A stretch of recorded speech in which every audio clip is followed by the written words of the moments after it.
SG Consultancy Services. Study MBBS in Russia, Philippines, Uzbekistan. పురాణ పురుషుల్లో ఉదాహరణకి పురాణాల్లో ఒరిజినల్ ఇంటెన్షన్ రాముడు లాంటి ఒక మహోన్నతమైన మానవ రూపంలో ఉండే దేవుడు ఇంకో పరస్త్రీకి వేసి కన్నెత్తి చూడు. అందుకే రాముడు అంతటి నిజాయితీ ఉండే వ్యక్తి, అంటే కమిట్మెంట్ ఉండే వ్యక్తి అని చెప్తారు. అలాగే సీతమ్మ వారు ఆవిడ వెళ్ళి అశోకవనంలో కూర్చున్న సమయంలో రావణాసురుడు అంతటి ఘోరమైన రాక్షసుడు కూడా, 10 తలకాయల రాక్షసుడు కూడా పరస్త్రీ కదా అని అడ్వాంటేజ్ తీసుకోలేదు. ఆవిడ అశోకవనంలో అక్కడ పెట్టాడు కానీ ఆవిడని. So there lot of good things to talk about. ఇప్పుడు చెప్తాను. ఇప్పుడు విష్ణు అనే ఒక దేవుడు డబల్ రోల్లో రాముడు కృష్ణుడుగా వచ్చాడు. రాముడేమో ఏకపతివ్రతుడు, కృష్ణుడేమో 1000 మంది గోపికలతో ఉంటాడు. సో అప్పుడు ఎవరిని తీసుకోవాలి నేను? ఇదొక కృష్ణుడు కాదా? ఇదొక యుగం, అదొక యుగం. యుగం కాదు, యుగాలు ఎందుకు? యుగాలు మారినా మీకు నీతులు ఎట్లా మారుతాయి? ఎందుకంటే ఫోకల్ పాయింట్ మారుతుంది. మీరు పర్స్పెక్టివ్ కెమెరా పెట్టేసే. రాముడు ముందా కృష్ణుడు ముందా? రాముడు ముందు. అప్పుడు కృష్ణుడికి 1000 వస్తే ఇప్పుడు 1,00,000 అవ్వాలిగా. ఇంకొక అవతారం వస్తుందేమో. అది కాదు, మీ రోల్ మోడల్ అప్పుడు మనం ఫాలో అవ్వాలి. రాముడు రోల్ మోడల్ ఎందుకు ఏకపత్నివ్రతుడు, మనం కూడా ఒకే అమ్మాయితో ఉండాలని రోల్ మోడల్. అవును. శ్రీకృష్ణుడు దాన్ని బ్రేక్ చేశాడు మీరు చెప్పిన లా ప్రకారం. ఇంకో యుగంలో అది వర్తించదు, అందుకని 1000 మంది గోపికలను తీసుకున్నాడు. అప్పుడు నేను రోల్ మోడల్, నాకు కృష్ణుడాడు. ఇప్పుడు ఇంకా అడ్వాన్స్ అయింది కాబట్టి ఇప్పుడు 1,00,000 గోపికలు అవుతావు, మళ్ళీ వెనక్కి వెళ్తామా? శ్రీకృష్ణుడు మీకు రోల్ మోడల్ అయినప్పటికీ శ్రీకృష్ణుడు స్వచ్ఛమైన ప్రేమ, ప్యూర్ లవ్. గురించి చెప్తున్నాను.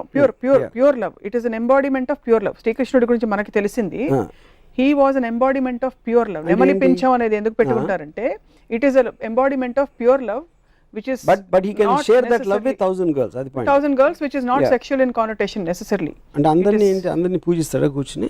అది తెలియదు. But this is what we know. నెమలి పింఛం అన్నది కూడా సంకేతం. నెమలి పింఛం అని పక్కన పెట్టిన అది డ్రెస్. అది ఇప్పుడు ఇవాళ క్యాప్ వేసుకున్నట్టు అప్పుడు నెమలి పింఛం వేసుకుంటారు. దానికని ఎక్కువ ఇంపార్టెన్స్ ఇవ్వద్దు. తను చేసే పని చెప్పండి నాకు. ఏం డ్రెస్ అనేది మన costume is not the point. సీన్లో కంటెంట్ అనేది పాయింట్. అక్కడ సీన్లో కంటెంట్లో విష్ణు అవతారమే రాముడు, విష్ణు అవతారం. రాముడు ఏకపత్ని భక్తుడు అని చెప్పినప్పుడు తను ఇంకో రోల్ వేసినప్పుడు మొత్తం ఆపోజిట్లో వేస్తే దానికి వ్యాలిడిటీ ఏంటని అడుగుతున్నాను. కాబట్టి రెండింటికి వ్యాలిడిటీ లేదంటారా? ఒకటి తీసుకుంటారు. క్వశ్చన్ అది కాదు. రోల్ అంటే ఇప్పుడు రాముడు అది ఒక్కటి చేసి ఉండొచ్చు, దానికి ఆపోజిట్గా 10 చేశారు దాంట్లోనే, రామాయణంలోనే నాకు చెప్పాను.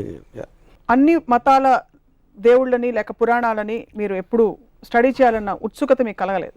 స్టడీ చేయడం మామూలుగా. ఇప్పుడు నేను ఎక్స్పర్ట్ని కాదు పురాణాల్లోని, లేకపోతే బుక్స్ రాసేసి మన కల్పవృక్షం విశ్వనాథ్ సత్యనారాయణ గారు. I'm not an expert on that. నేను ఒక మామూలు జనంలాగా నాకు తెలిసిన, అంటే నాకు బాలాజీ టెంపుల్లో నుంచిన వాళ్ళు కన్నా నాకు ఎక్కువ తెలుసు, గణపతి టెంపుల్, సిద్ధి వినాయక్ ఇక్కడికి వెళ్ళిన వాళ్ళు నాకన్నా ఎక్కువ తెలుసు, రెగ్యులర్గా టెంపుల్కి వెళ్ళే వాళ్ళు కన్నా నాకు ఎక్కువ నాలెడ్జ్ డెఫినెట్గా. నేను ఎక్స్పర్ట్ అవ్వకపోవచ్చు దాంట్లో. సో నేను మామూలు ఒక జనం ప్రతినిధిగా పురాణాల మీద నాకు వచ్చిన డౌట్ ఎక్స్ప్రెస్ చేస్తున్నాను అంతే. దీనివల్ల భక్తులు ఎంత డీప్గా వెళ్తే మీకు అంత పోతుంది ఇంప్రెషన్. అది నేను గమనించాను. ఎక్కువ డీప్గా అందుకే భక్తులు డీప్గా వెళ్ళరేమో. కల్పవృక్షంలో మొత్తం డిస్క్రిప్షను సీత సెక్షువాలిటీ మీద ఉంటుంది. అది నాకు రామాయణ రిజిస్ట్రేషన్ చదివే వరకు తెలియదు నాకు, ఎందుకంటే నేను అలాంటి లాంగ్వేజ్ నేను చదవను కాబట్టి. ఇలాంటి కాళ్ళు గల సీత, అలా సీతని తను చూసాడంటే అది శృంగారం అనొచ్చు, మీరు ఏదైనా ఆస్పెక్ట్ అవ్వచ్చు. కానీ అది మనం నార్మల్ ఆస్పెక్ట్లో రామాయణాన్ని ఎప్పుడు అలా చూడం. కానీ అది రాసింది విశ్వనాథ్ సత్యనారాయణ గారు. వాట్ ఎవర్ ఐ మీన్ అది ఎలిమెంట్. అది రాయకూడదు అని నేను ఆర్గ్యూ చేయట్లేదు. వాట్ ఈజ్ మనకి ఇది వస్తుంది, ఇలాంటిది మనం ఇలా చూడకూడదు అనేది ఇష్యూని మనం పక్కన పెట్టేసి మిగతాదంతా మాట్లాడతాం. సో అప్పుడు మనం ఏంటి క్యారెక్టర్ రాముడు మహా గొప్ప రాజు, అయోధ్య ప్రజలంతా పూజించేవాడు, ఏకపత్ని వ్రతుడు, ఇది అది అని క్వాలిటీస్ అన్ని. ఆ క్వాలిటీస్తో ఉన్న వేరే వైపు మీరు యాక్చువల్గా రామాయణ ఇన్సిడెంట్లు చూస్తే దానికి దీనికి సంబంధమే ఉంది. Press the bell icon for more updates. Subscribe to iDream. Subscribe to iDream. Please subscribe to iDream. Subscribe to iDream. Please subscribe to iDream. For more such videos, please subscribe to iDream. For more videos, please subscribe to iDream. And you're watching iDream Media. Please like, share and subscribe to the channel. And don't forget to subscribe to iDream. Please subscribe iDream Media. Do subscribe to iDream. Subscribe to iDream Media. Do subscribe to iDream Media. Don't forget to subscribe.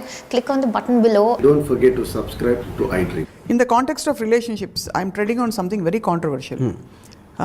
పాలిగమీ అనే ఒక కాన్సెప్ట్ని ఒక్క మహాభారతంలో ద్రౌపది విషయంలో తప్ప అసలు ఎక్కడా మనం పాలియాండ్రీ చూడలేదు, ఎక్కడా చూడలేదు. సో ఐ జస్ట్ వండర్ మనకి what do our values from the past teachers in the context of this. Yeah, but value again is the same problem, no? Value and a word itself is again coming into the moral aspect. అది మహాభారతంలో values లేవు. లేవా? మీరు అది చెప్తున్నా కదా, ఇప్పుడు ద్రౌపదికి ఎవరిని తీసుకొచ్చినా అందరూ కలుసుకుని తీసుకోవాలి అనే ఆస్పెక్ట్ ఏదైతే వచ్చిందో అది మీరు ఇప్పుడు కాంటెంపరీ సొసైటీ చెప్పండి, కొడతారు పట్టుకునేది, రాళ్ళు పెట్టి కొడతారు ఎవరైనా చేస్తే అలాగా. మన మహాభారతం కాబట్టి మనం క్వశ్చన్ చేయట్లేదు అది బేసిక్గా.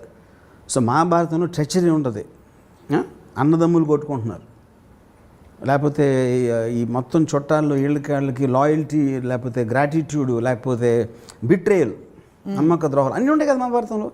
మహాభారతం నిండా ఉన్న క్యారెక్టర్స్ అందరికీ వాల్యూస్ అనేవి ఉండవు అసలు బేసిక్గా, ఎక్సెప్ట్ ఫర్ శ్రీకృష్ణుడు అసలు లేదు కదా పాండవులకి. అంటే ఇప్పుడు శ్రీకృష్ణుడు కూడా కూర్చుని అర్జునుడిని చూసి కూడా, దుర్యోధనుని చూసి కూడా ముందుకు వచ్చి తీవు అని పాండవులకి డెలిబరేట్గా హెల్ప్ చేయడానికి దుర్యోధనుడికి అబద్ధం చెప్పినట్టే కదా, which is clear in Mahabharatam.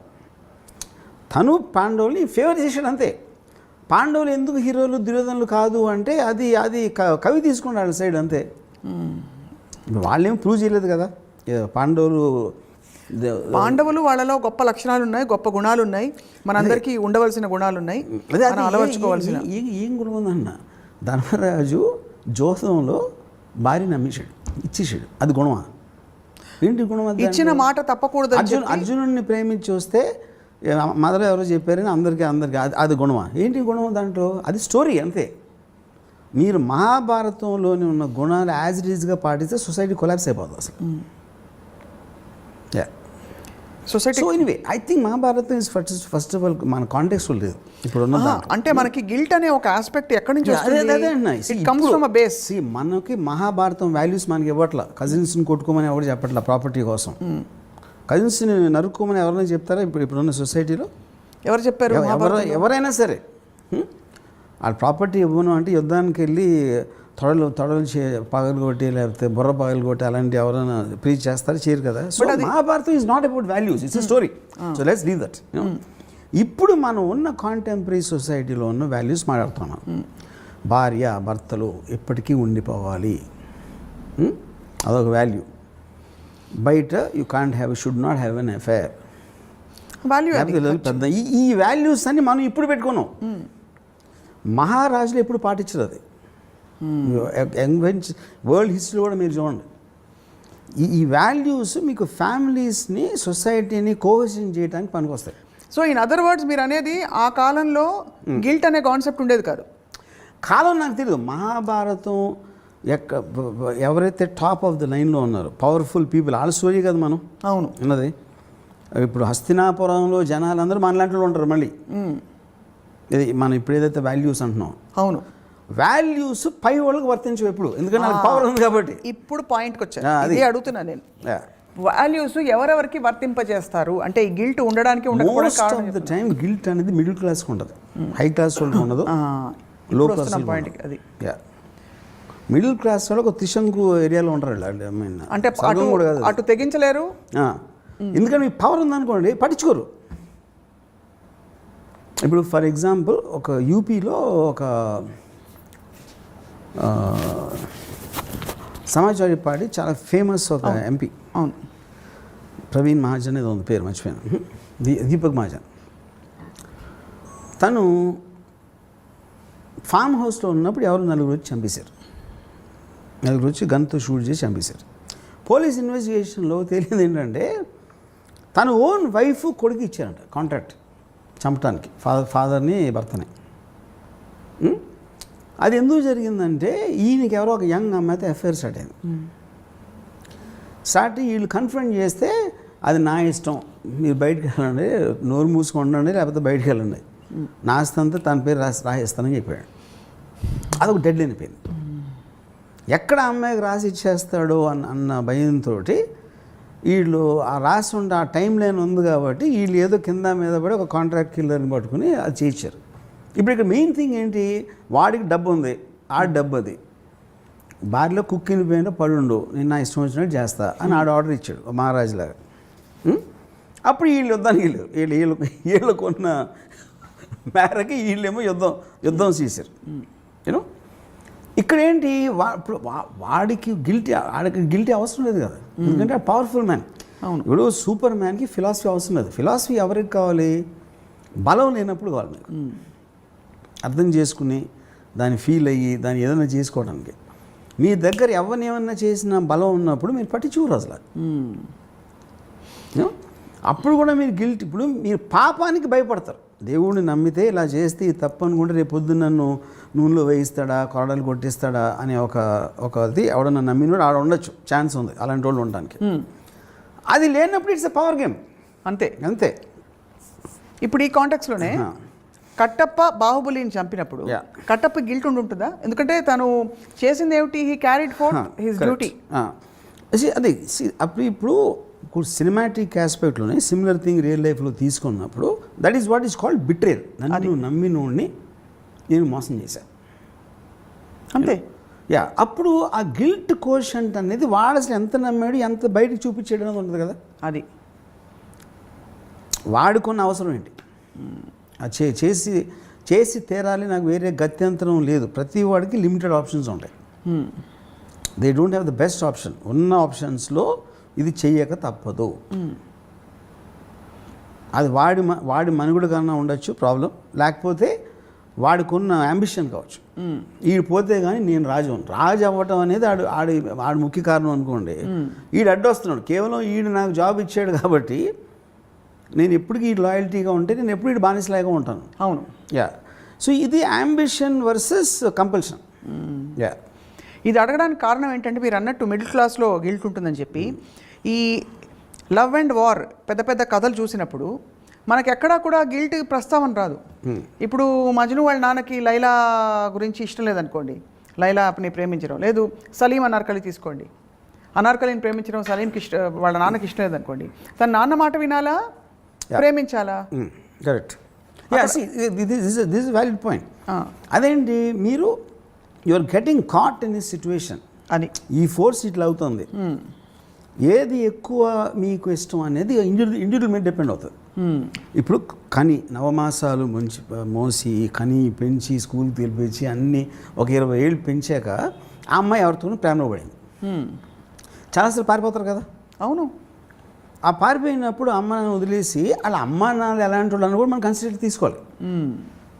అక్కడ ద పాయింట్. దట్ ఆల్సో కూతురు వెళ్ళిపోయింది, తల్లిదండ్రులు వదిలేసి అది కాదు. తండ్రి ఎవరు, తల్లి ఎవరు, ఈ అమ్మాయి ఎవరు, వాడెవరు, అమ్మాయికి ఉన్న మైండ్ సెట్ ఏంటి, there are so many factors.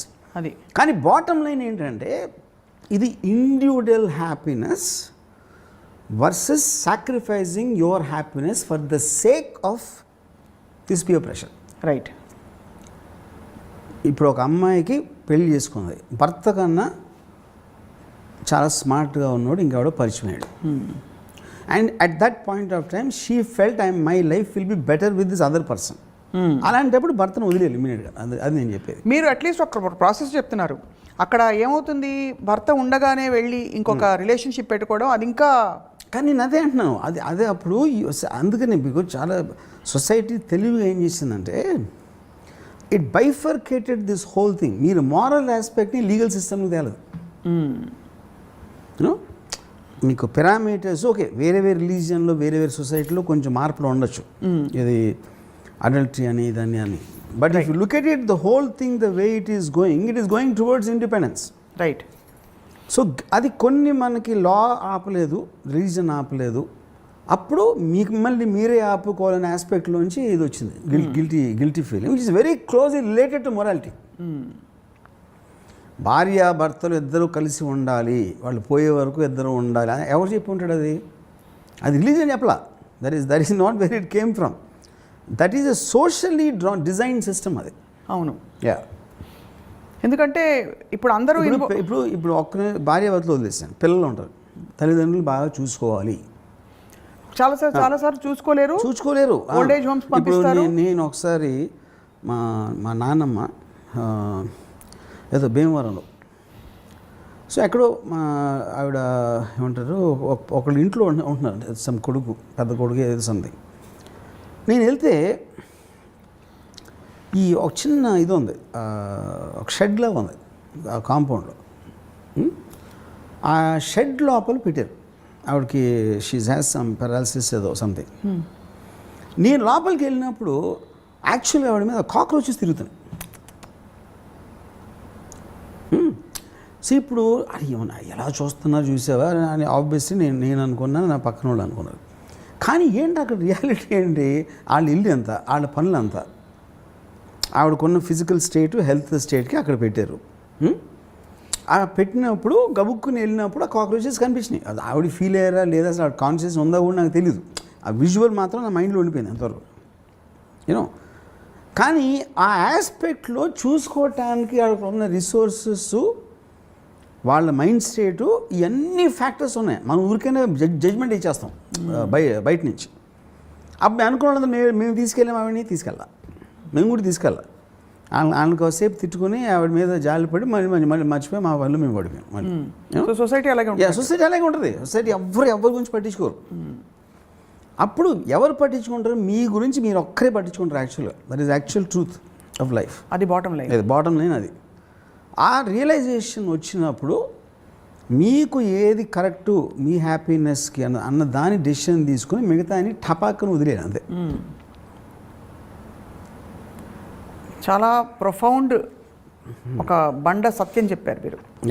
ఇప్పుడు పెద్ద రేంజెస్లో వార్ ఉంటుంది అనుకోండి. ఫర్ ఎగ్జాంపుల్ సెకండ్ వరల్డ్ వార్లో హిట్లర్ పోలాండ్ అయిపోయి అక్కడి నుంచి రష్యా దగ్గరికి వెళ్తూ ఉంటే సడన్లీ గ్రేట్ బ్రిటన్ ఎంటర్ అయింది వార్లో. ఇక్కడ ఉన్న సోల్జర్స్ వాళ్ళు సరిపోలేదు కాబట్టి Hitler took A decision to bomb London మీద రెసిడెన్స్లు అక్కడ బాంబ్ చేసేప్పటికీ వాళ్ళందరూ రోడ్ల మీదకి వచ్చేస్తారు భయపడి. That created traffic jams for their own troops. అప్పుడేంటి, బ్రిటన్ ట్రూప్ మూవ్మెంట్ స్లో చేయాల్సిన ఆబ్జెక్టివ్ కోసం కొన్ని వందల వేల మందిని బలిపెట్టేయడానికి. దానికి హిట్లర్ గిల్టీ ఫీల్ అయితే హిట్లర్ అవడం ఎప్పుడు. అవును, you know what I'm saying. Yes, Hitler అనేది ఆర్మీ అనుకోను. చాలాసార్లు ఇప్పుడు మన క్రిమినల్స్ని పట్టుకోవడానికి పోలీసులు ఇన్ఫర్మేషన్ లాగడానికి ఎవరన్నా పట్టుకొచ్చి కొడతారు, కొట్టేస్తారు. కొంతమంది పోలీస్ కేసులు చచ్చిపోతారు కూడా. వాళ్ళు చాలామంది ఇన్నోసెంట్ ఉంటారని పోలీసులు కూడా తెలుసు. అయినా కూడా ఆ తప్పిస్తే వేరే మెథడ్ లేదు వాళ్ళు పట్టుకోవడానికి. అదే అంటే ఇది లోకధర్మం రాజధర్మం ఇవన్నీ ఉన్నప్పుడు ఇవన్నీ జస్టిఫై అయిపోతాయి. ఆల్ డూ థింగ్స్, ఇది కంపల్సన్, వేరే చాయిస్ లేదు కాబట్టి you will do that, you know. ఇది ఎప్పుడో మీరు రికంప్లీస్ చేసి, అంటే మన బుద్ధుడిలాగా ఏంటి ఎంతకాలం వార్ చేశాను, ఎంతమంది చచ్చిపోయారు నా నిర్ణయాల మూలాన అని ఆయనకి ఏదో గిల్టీ ఫీలింగ్ వచ్చి ఆయన సేజ్ అయిపోయాడు అనమాట. బుద్ధుడు, సిద్ధార్థ, వాటెవర్, యూనో. ఇది అవ్వచ్చు, ఇది అవ్వదని నేను అంటలేదు. కానీ అది ఎప్పుడూ కూడా అలాంటి వాటిలో లాస్ట్ వస్తుంది when you are going to ఒక అంతకుముందు ఏంటి, మీ యాంబిషన్ డ్రైవ్ ఉంటుంది. యాంబిషన్ డ్రైవ్ ఉన్నప్పుడు అది మనసులోకి రాదు.